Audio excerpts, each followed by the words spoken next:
මන්දෝදරිත් ඉතින් තමන්ගේ අම්මා බලන්න ආපු හින්දා තමන්ගේ දුව බලන්න හිතාගෙන මන්දෝදරිගේ තාත්තා මන්දෝදරි ඉන්න ශිරන්තගේ ගෙදරට පැමිණෙනවා. ඒ ආවට පස්සේ ශිරන්ත මොන විදියට හැසිරෙයි කියලාද ඔයාට හිතෙන්නේ? ශිරන්තට කේන්ති ගිහින් බැනවදීද? ශිරන්ත මෙන්න මේ මන්දෝදරිගේ තාත්තව එලව ගනීවිද? ඉතින් අපි ඒ ගැන තමයි මේ වෙලාවේ කතා කරන්නට සූදානමකුත් ඇති කරගන්නේ. ඉතින් වීඩියෝ එකට යන්නට මත්තෙන් මතක් කළ යුතුයි. මේ වගේ වීඩියෝස් දිනපතාම බලන්න ඔයා කැමැත්තක් වගේම උනන්දුවකුත් තියාගෙන ඉන්න කෙනෙක් නම් එහෙනම් ඔයාට පුළුවන්කම තියෙනවා මගේ channel එක subscribe කරලා මාත් එක්ක එකතු වෙන්න. ඒ වගේම like කරන්න, comment කරන්න, තවත් නොදන්න යාළුවෙක් වෙනුවෙන් අනිවාර්යෙන්ම share කරන්නත් අමතක කරන්න එපා කියලයි මම අද ඔයත් එක්ක කතා කරන්නේ. ඉතින් කොහොම වුණත් දැන් දුව බලන්න තමයි මේ තාත්තා ඇවිල්ලා තියෙන්නේ. ඉතින් ශිරන්තගේ හැසිරීම් රටාව අනුව ශිරන්ත ගොඩාක් වෙලාවට මේ මිනිස්සෙට බණී කියලා හිතන්න අමාරුයි කියලයි අපි අද මේ වෙලාවේ මතක් කරන්නට බලාපොරොත්තු වෙන්නේ.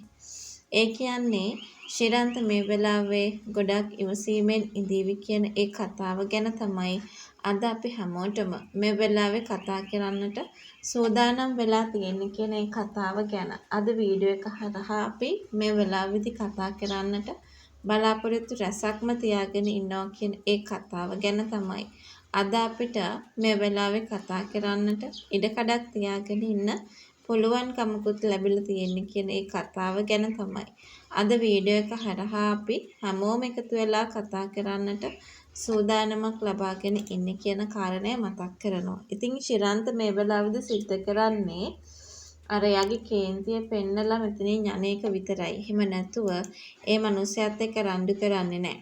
කතා කරලා ඒ මිනිහයව යවන්න කියන ඒ කාරණාව විතරක් මෙතනදී කතා කරයි කියන කතාව තමයි අද අපි මේ වෙලාවේදී කතා කරගත යුතුම දෙයක් විදියට මතක් කරන්නට සූදානමක් තියාගෙන ඉන්නේ.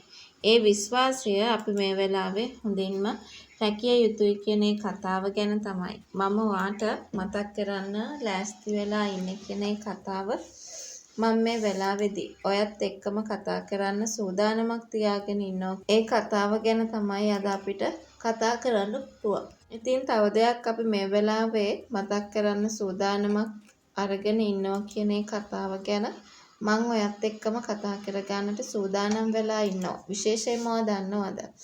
ඒ කියන්නේ මන්දෝදරි බය වෙන තරමටම ශිරන්ත ගොඩාක් වෙලාවට ලොකු රණ්ඩුවක් ඇති කරගන්න එකක් නැති වෙයි කියන කතාව ගැන තමයි අද වීඩියෝ එක හරහා මතක් කරන්නට අපිට අවශ්‍යතාවයක් හදාගත්තේ කියන ඒ කතාව ගැන තමයි අපි අද මේ වෙලාවේ මතක් කරන්න ඕනේ.